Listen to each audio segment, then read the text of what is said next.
আসসালামু আলাইকুম বন্ধুরা, আপনারা সবাই কেমন আছেন? আমি আলহামদুলিল্লাহ ভালোই আছি।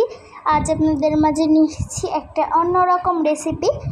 আমি প্রথমে এখানে নিয়ে নিচ্ছি মুরগির মাংস ছোট ছোট টুকরো করে। আমি এখানে নিয়েছি হলুদের গুঁড়ো, মরিচের গুঁড়ো, ধনিয়ার গুঁড়ো, আদা রসুন বাটা আর স্বাদ মতো লবণ। আমি এখানে নিয়ে নিচ্ছি নুডলসগুলোকে গুঁড়ো করে নিয়েছি।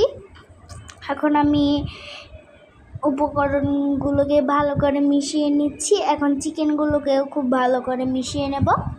দেখুন আমার মিশানো হয়ে গিয়েছে। এখন আমি নুডলসের মধ্যে চিকেনগুলোকে কুট করে নেব। আমি একে একে সবগুলো চিকেন কিন্তু কুট করে নেব। এখন আমি একটা কড়াই বসিয়ে দিচ্ছি চুলায়। আমি এখানে তেল দিয়ে তেলটা একটু গরম হলে চিকেনগুলোকে এর মধ্যে দিয়ে দিচ্ছি। দেখতে পাচ্ছেন আমি কিন্তু এটা অবশ্যই কিন্তু অল্প আঁচে ভাজবো।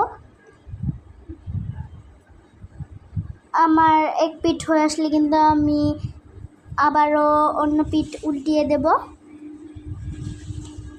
আপনারা যারা ইফতারে একই জিনিস খেতে পছন্দ করেন না, আপনারা চাইলে এটা ইফতারে রাখতে পারেন। আপনাদের কাছে ইনশাআল্লাহ ভালো লাগবে। ভালো লাগলে লাইক করবেন, ফলো দেবেন, কমেন্ট করবেন। দেখুন আমার চিকেনগুলো কিন্তু ভাজা প্রায় হয়ে এসেছে। দেখতেই পাচ্ছেন যে কতটা সুন্দর একটা কালার এসেছে। আমি এটাকে একটু গোল্ডেন কালারের মতো করে ভেজে নেব।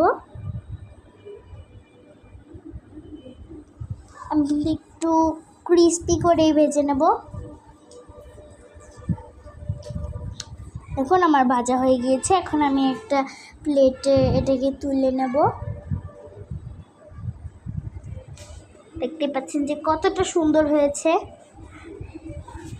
দেখুন যে কতটা ক্রিস্পি হয়েছে, না দেখে নিশ্চয়ই বুঝতে পারছেন যে কতটা লোভনীয় লাগছে। এটা কিন্তু খেতে অসাধারণ হয়েছে।